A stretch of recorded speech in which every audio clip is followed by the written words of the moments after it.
Saya Abdul Bari dari wilayah Persekutuan. Atas nama penyelarasan, teks bahasa Arab berbunyi ikhtilafu ummati rahmah. Saya tak pasti adakah ia hadis Nabi atau asar sahabah. Tapi saya yakin yang berbahagia sahibus samahah, Profesor Madya Dato' Arif Perkasa Dr. Muhammad Asri lebih arif dari saya. Macam mana kita nak perkasakan institusi fatwa kita jika kita berbeza fatwa yang jurangnya sejauh langit dan bumi?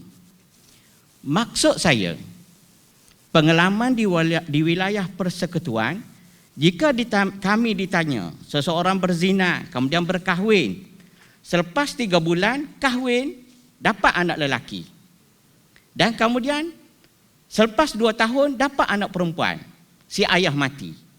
Kami mengatakan anak perempuan mendapat separuh daripada harta, 3 juta dapat 1.5, manakala anak lelaki yang tak sah taraf tak layak dapat harta pusaka. Berbeza dengan perlis. Anak yang lahir selepas 3 bulan kahwin dianggap sebagai anak sah taraf. Lalu pembahagian faraidnya akan berakhir.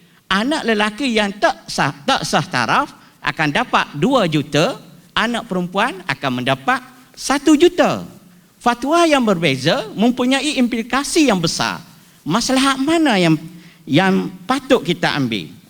Itu dari segi fatwa berkenaan dengan anak tak sah taraf. Okey. Yang kedua, berkenaan dengan kajian pelajar saya. Kajian pelajar saya, tajuk tesisnya saya pemeriksa Fathuz Zari'ah wa Tatbiqat fi Ahkam Walad Ghaira Syar'i. Hujung tu sengaja dimatikan sebab takut tersalah baris. Okey. Pelajar saya confused. Saya jadi pemeriksa, dia kata, saya nak rajih pendapat yang mana ni? Mufti wilayah punya fatwa kata anak tak sah taraf. Perlis pula kata anak sah taraf. Saya kata, buatlah kajian. Apa dalil dia? Siapa ahli jawatankuasa fatwa dia? Saya sebagai pemeriksa, kalau awak kata ar-rajih indi fatwa min wilayatil Perlis alal mazhab Hambali kama qala sahibus samahah, saya tak ada masalah. Pelajar saya kata, saya confused Ustaz. Sebab Dr. Kamilin, ahli jawatankuasa fatwa wilayah, kata 6 bulan. Masa pergi Perlis dia kata pelik. Jadi dia kata, perlu tak saya tanya Dr. Kamilin? Saya kata tak payahlah. Tesis awak tak perlu menjurus kepada itu. Jadi saya harap penyelarasan ini benar-benar penyelarasan yang berpijak di bumi yang nyata. Okey, saya akhiri. Itu aja perkongsian saya. Saya Abdul Bari Al-Gombaki. Dahulu Al-Kelantani, sekarang ni tak main dah Al-Kelantani. Ad-Dinosauri, sebab tapak dinosaur ada di Kelantan. Sekian, wassalamualaikum warahmatullahi taala wabarakatuh. Yang kedua ialah soal menukilkan. Nukil tu macam kita kata, kerana dia kata sahibu samahah kata boleh kurang pada 6 bulan ala mazhabi Hambali. Sebenarnya kita tak pernah kata ala mazhabil Hambali. Kerana mazhab Hambali juga atas pada 6 bulan. Pendapat yang menyatakan boleh daripada kurang daripada 6 bulan ialah pendapat Hasan al-Basri, Sulaiman bin Yasar, Muhammad bin Sirin. Ya, pendapat juga beberapa orang tokoh dalam Hambali, tapi ia bukan mazhab Hambali, iaitu pendapat Ibn Taimiyah, Ibn Qayyim, pendapat Dr. Yusuf Al-Qaradawi. Soal maslahah, doktor, dia bukan maslahah 1 juta tu ya. Masalah ni banyak, masing-masing melihat pada dimensi sudut masing-masing. Di Malaysia ada 400,000 permohonan anak tak sah taraf. Apabila satu orang dia pergi ke sekolah, anak yang pertama dia bin Abdullah. Tapi dia nak kena tahu dulu fatwa perlis apa dia. Fatwa perlis bukan kata anak zina boleh bin. Fatwa perlis kata anak yang lahir kurang daripada 6 bulan boleh dibinkan kepada suami ibunya, melainkan jika dia menafikan. Maksudnya mak dia tu ada suami, dia menafikan. Itu soal akhlak tu saya kata dalam penukilan. Jadi apabila dia pergi ke sekolah, abang dia nama dia Imran bin Abdullah, pak dia nama Abu Bakar. Lepas pada tu mari adik dia Fatimah binti Abu Bakar. Abang dia tanya, "Abah, pasal apa abang bin lain?" Jadi dia kena abang sebab dulu ni abah dengan mak buat perangai tak elok. Lepas pada tu bila dia nak bagi tahu, abang kenalah buat perangai tak elok, abah dulu pun perangai tak elok. Bukan saja malu dengan dia, lagi 5 orang adik-adik hak bawah ni tahu. Sampailah masuk sekolah menengah, sampai universiti, balik cuti raya, semua duk ingat pak kita dulu berzina dengan mak kita. Sedangkan agama menyuruh sitar, menutup aib. Jadi apabila kita memecahkan institusi keluarga, kita telah menyebabkan dia itu mungkin, saya bukan nak hujah untuk negeri lain, sisi pandang kami, saya tahu yang negeri lain itu mazhab jumhur, dia akan menyebabkan dia akan rasa aib yang ditanggung.